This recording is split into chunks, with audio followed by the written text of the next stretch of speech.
It's time we give back. Sow a seed and show someone where love's at. Even if you don't give a dime, give your heart and share your time. Help somebody else in life. Give back. Let's give back. Welcome to this episode of Ignite, Empower, Transform. I am your host, Hosea James Givan II. On our show, we showcase urban superheroes and overcomers here in the Bronx and around the world. Today, we have a very special guest, my dear friend and fraternity brother, Norman Fields Martin. My brother, what's happening, Frat? How you doing, my brother? How you doing, man? I'm doing blessed. I'm so glad to have you on the set, man. Really pleasure to have you here. So we're going to talk about primarily an event that's coming up. But before we get into that, although you're from Mount Vernon, you do have some Bronx roots because you went to Mount St. Michael's. You was bowling. That's right. You was bowling. Tell us about that experience. That's right. Going from Mount Vernon to the Bronx to attend. No problem. Oh, I gotta give all thanks to the Bronx, Boogie Down. I was born here in the Bronx.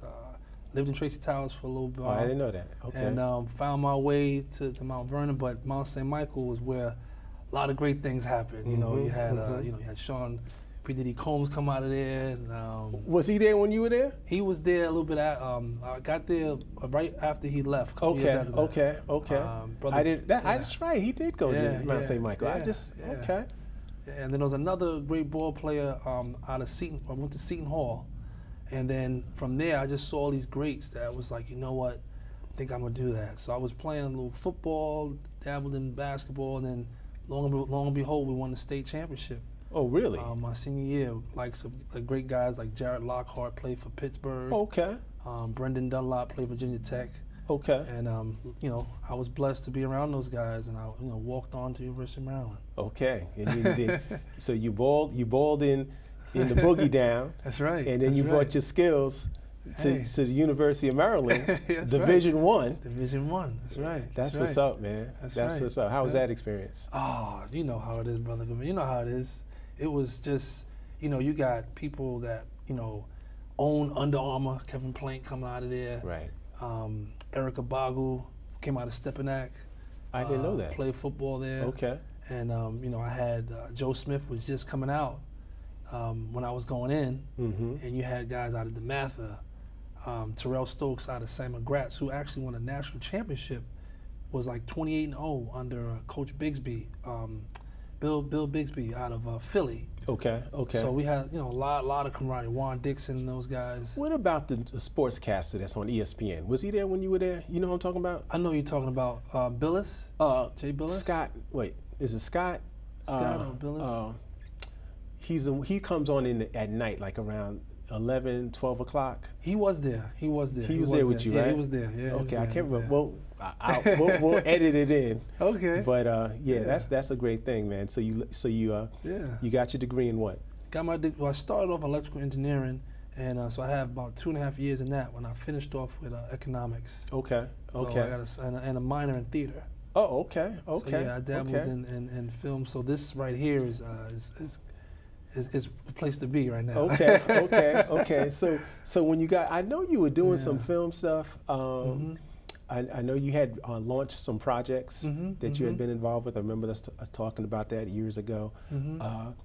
But we have come to become very close friends through our brotherhood. Yes. Alpha Phi Alpha. That's right. And you have held some pretty important positions. You have been Brother of the Year. You have been, honestly, brother, and this, I've never heard a bad thing about you, and you are so highly respected within our brotherhood, man. And I can say, brother, you are a special guy, man. And I'm just honestly really delighted to have you here and just to hear more about what you're about to get involved with. Let's talk about this upcoming event at Macedonia Baptist Church, the Yes Expo. Now, you're a minister there? Yes. Okay. Minister there, associate minister. Who's the head guy? Who's the head guy there? He's someone who else like yourself took me under their wing, mentored me. Brother Reverend Dr. Darren Morton. Good. I know Darren well. As you know, I pledged Darren. That's right. But Darren has also been a real impressive guy.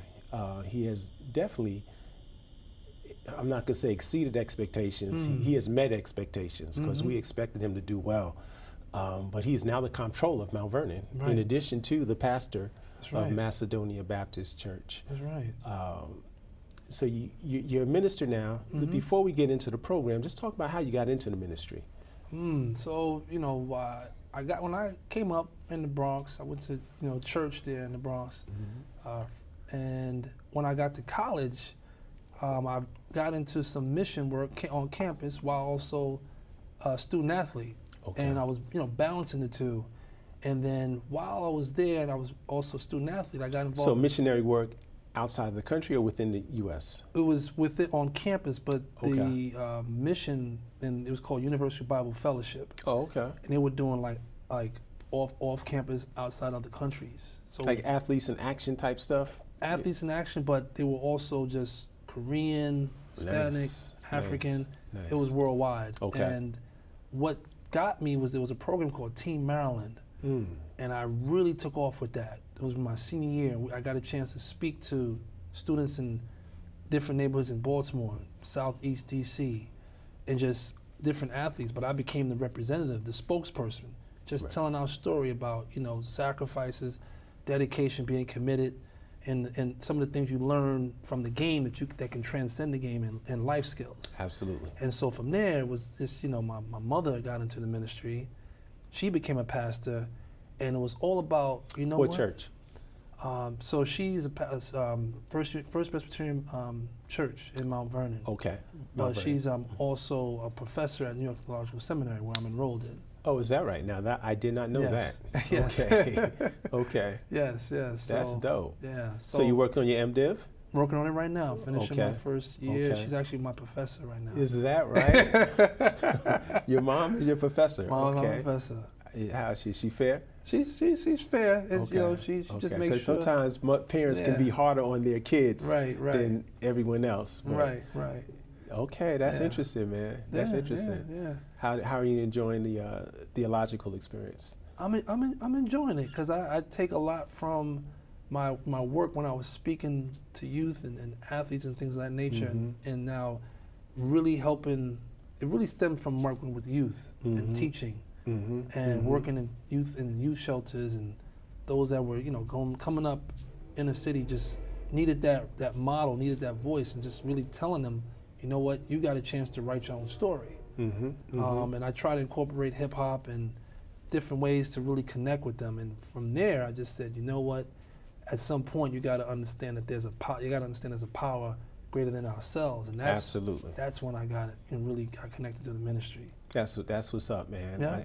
I think that, as you know, I also took a similar route. I have a master's degree in urban ministry from Alliance Theological Seminary. Right. And what we don't always realize a minister can be a minister not just behind the pulpit. Right. Because when we often think of religion or ministries, we think of it as it relates to the church, but what I'm hearing is that you understand that we got to take it to the streets. Exactly. And we got to get to where the people are. We got to take it to where the people are. Right. And that's what you're doing. And that brings us to where we are today in terms of this Yes Expo. That's right.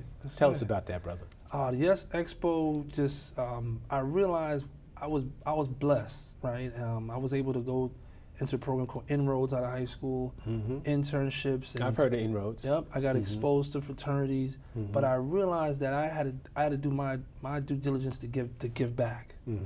And I saw a window opportunity to really do some sort of youth empowerment, really helping them learn about life skills and having people like yourself and like really talk about like how did you become who you became.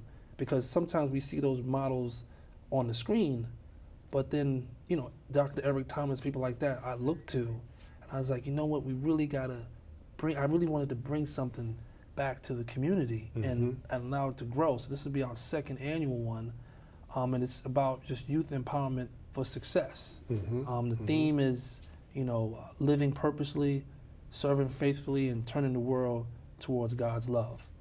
And like I said, this is our second year. We're starting real small, but it opens up with a nice mixer, parent and child dance mixer, and opening up the community, not just the church. That Friday, June 10th and June 11th, we'll have yourself as the, host and speaker, and doing a panelist with some great workshops afterwards about, college readiness, financial literacy, also how do you become an entrepreneur as well, and thinking about other schools, HBCUs, and some other networking strategies. And then from there on Sunday, we have a first black mayor of Mount Vernon, who's also a member of Divine Nine, who you know very well. Delta Sigma Theta. Delta Sigma Theta. Mayor Sean Patterson Howard, as the speaker of Sunday service. So, this is a thing that we were going to do in 2020, honestly, and we did it virtually in 2020. But I wanted to circle back because it was in my heart that I knew that you had something to offer, and I didn't want to move forward without having someone like yourself to really make an impact, and therefore youth to be engaged. It's like, you know what, that's not too far fetched to be like this person, to be like Mr. Givan, and to see a mayor, see others, and I didn't have that. Even though I had my parents, I didn't have like people that I could touch. It wasn't until I got to college. So I said, why wait till college? We can have people from the youth shelter, high schools, churches, you name it, and engage, and it's free. You get donations, but it's free. It's powerful, man. You said something that really struck a chord with me, and I preach this all the time. Children become what they see. Right. Young people become what they see. Right. And to make it more tangible and to make it more real, you have to bombard them with positive images and positive people, so they can have real, like you said, real life examples. I follow the same model, bro. I think it's critical that our young people understand when they see real, tangible evidence of hope, of people that have succeeded a certain way, lived a certain way, then it makes it more real for them. Our next guest after you didn't have all the opportunities that we had, right? Lived a totally different life. I hope you get a chance to stay and watch and hear. But it's also important because we had our parents that kind of guided us, right? And 95% of the people who I know that have been successful because of their parents primarily, right? But everybody hasn't had the parents that you and I have had, right? So we still have to figure out a way to show them the path, right? So as you use me as an example, I'd like to use this other brother who we'll see next as an example of if you make the wrong turn, you can still find your way back on the right path.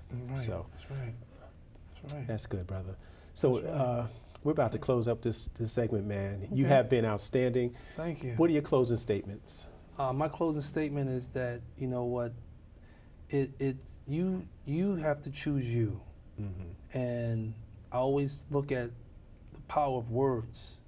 And while there's the power, we got these shootings right now. And that resonates with youth, but we got to change that to wow, right? There's wisdom in words, right? And when you understand that, then you can do almost anything. And all it takes is just effort. Every single day, 1% every single day. And as long as you're committed, as long as you're dedicated, you put God first, and you have a clear vision of what you want to do, and nothing can stop you. Only you can stop you, but you have to choose you at the end of the day. Amen. Putting God first, that's a profound statement and so accurate. Brother, I'm so thankful again that you took the time to join us today. I'm excited about being a host and a presenter at your event on June 11th, Saturday, at Macedonia Baptist Church in Mount Vernon. We are going to set that place on fire. That's right. That's right. We're going to enlighten these young men and women, and we're going to help to do our part to make this world a better place. That's right. Thank you, brother. Thank you, brother. All right, Frat. All right, Frat. Being a father is an honor, a challenge, a duty, a celebration, and a testimony. Jason, let's go see your room.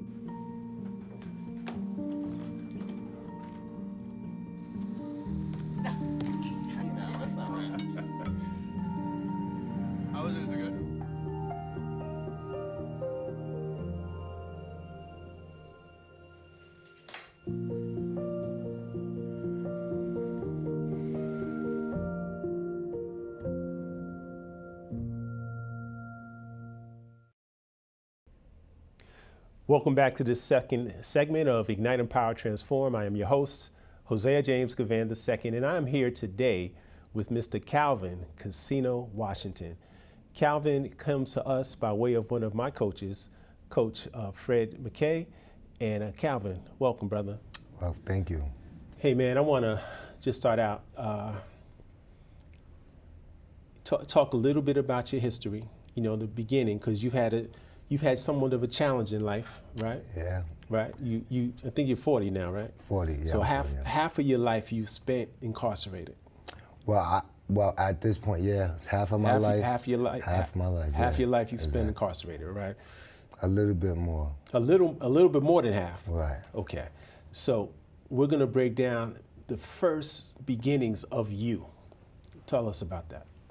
Well, I grew up. My grandmother raised me. Mm-hmm. I got 6 siblings. Mm-hmm. Regular. I'm from the Bronx, New York. Mm-hmm. I grew up in the projects. Mm-hmm. Kelly Projects, right? Yeah, I grew up in McKinley Projects. McKinley. So you right over there by Forest, yeah, right across the street from Forest. Yeah, Forest is over there. Yeah. Right. 163rd. Okay. Mm-hmm. Okay. So where was your mom and dad? You said your grandmother. Well, my grandmother. Well, my mom had me when she was 21, Mm-hmm. and she already had. I got 2 older brothers. Right. So my grandmother decided to take me. So Mm-hmm. I lived with my grandmother since I was like 8 months. Okay. And your dad? No connection? I don't even. Okay. You know who he is? No, Okay. I don't even know. Okay. Right. Okay. So let's talk about, from a child, how did you get into that street life? I think I think it kind of was like natural, when you just my neighborhood.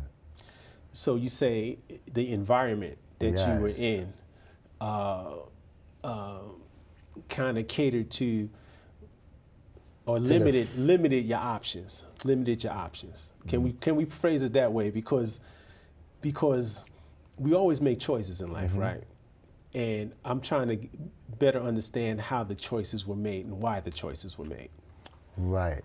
Well, I would say that in my area, it made it seem natural to be violent. That's basically where it comes from violence. So, violence begets other things that's criminal. Right. So that's how it basically slides in. Right.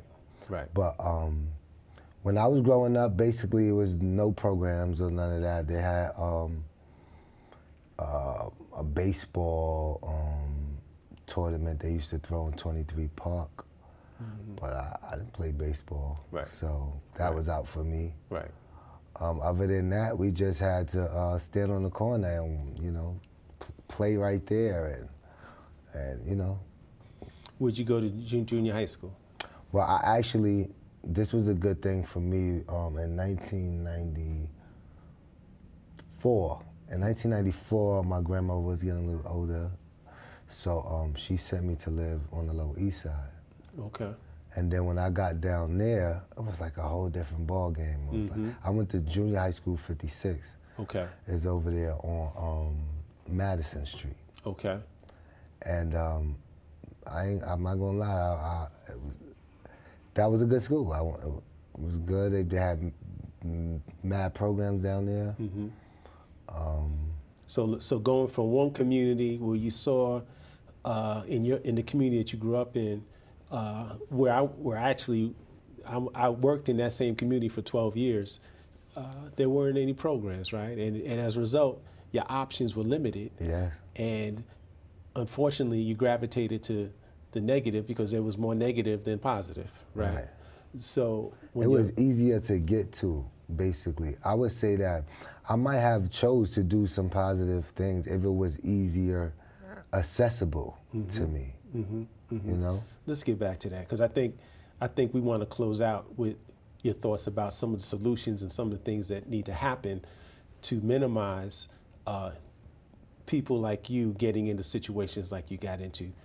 So you come back uptown once you got out of junior high school. What high school did you go to?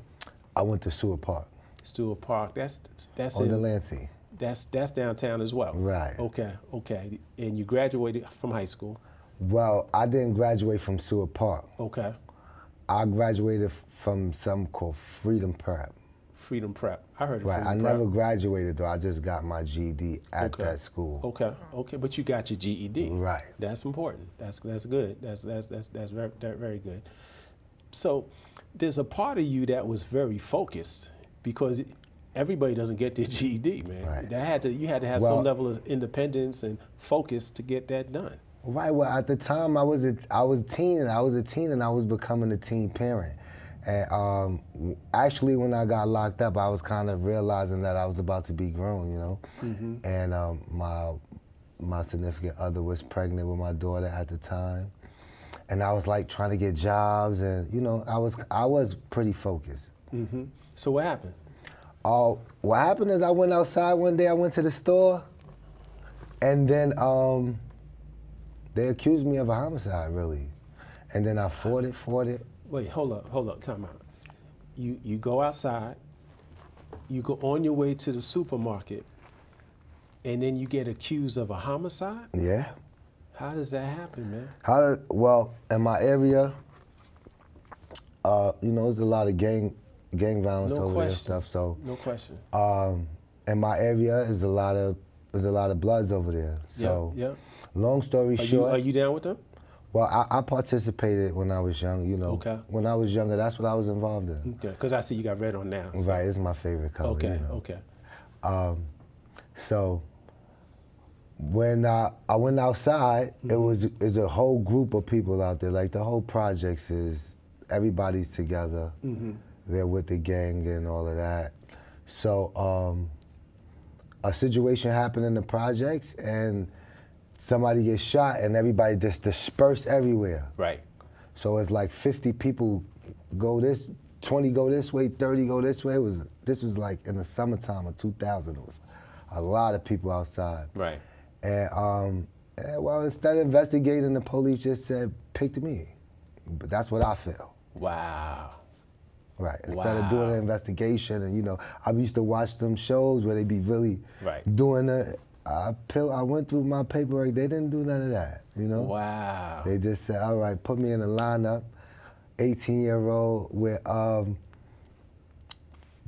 40-year-olds. When the description was of an 18-year-old, they just, you know, railroaded me. And, you know, I didn't even have, my family was, of course they were poor. Right. But not only were they poor, they were scared. Right. They scared of the system. They don't even want to even try to find out how does it work. They're like, Right. So I was just an 18-year-old kid, just in the system, and I was just going with it. Wow. You know it's sad, man, and what I find is that so many of our brothers that are incarcerated didn't have the proper legal representation. Right? And had they had the proper legal representation, I'm not saying what percentage, 50%, 60%, whatever, but I certainly know that a lion's share would not be incarcerated if they had proper legal representation. And that's part of the system, man, that we have to fix. And so as I make this statement, I want to ask you that. What are some things that we need to incorporate in our communities so we can avoid your type of situations? Well, I think they need a legal research for our teens. You know, like when like 13 and 14, I think they need to start learning the law early. Okay. Because that's really going to affect them, whether they become an accountant or whatever it is, they're going to have to learn the law. So I think they need to start teaching the law, not to only special children. I think they need to start teaching the law to all children early. Just like they taught George Washington was the first president, they should teach them the First Amendment. The meaning about it was, you know, I think that young age, when it's tender like that, when the brain is tender like that, is the perfect time to give that real information and not that, oh, you know, Columbus sailed over here. Right. practical information that they could use throughout their lives, right? If they learn an amendment at 7, imagine what they would really know at 13. Wow, that's deep, man. And I want, so something else you had mentioned, and I think it merits us having some talk about that as well. You talked about how you didn't have a lot of options in terms of programs, right? Right. The programs didn't exist. And what we do know is that if kids are engaged in positive activities, they're less likely to be engaged in negative stuff. Right. So I think part of the solution would be to make sure that we have positive programs for young people. Right. Right. I agree. Right. I definitely agree. Right. So I think that's something that you worked on a program while you were there in Sing Sing called Rise and Hope. Right. What was that about, man? Well, Rise and Hope was a 1-year program consisting of. And you were the coordinator of that, right? Right. I actually was the clerk. The clerk for the program. Right. Got you. So it's a 1-year program. 10 college courses, human services, and ministry. Okay. Okay. Hey, Brother Washington, first of all, welcome back to the community. Thank you. We definitely need your wisdom, need your insight, because your experience is going to help to expose young people to making better choices. Right. Right. And that's what we want to make sure, that our young people have some of that wisdom that you have gained, learning Right. your amendments, learn the law, staying involved with positive activities, be Right. around positive people. That will reduce your likelihood of being involved in some drama. Right. You know. And it gives us an opportunity to take away the fear from the authority, because that's the reason why we they're able to do things like that to us, because of the fear. Gotcha. You know, if we're not scared, then we're able to really figure it out. That's what's up, brother. Thank you for joining us. I'm going Thank to close you. out this show. And thank you for joining us for this episode of Ignite, Empower, Transform. And remember, if it's in your heart, do your part. Today's help equals tomorrow's hope. I love our youth. Power to the people.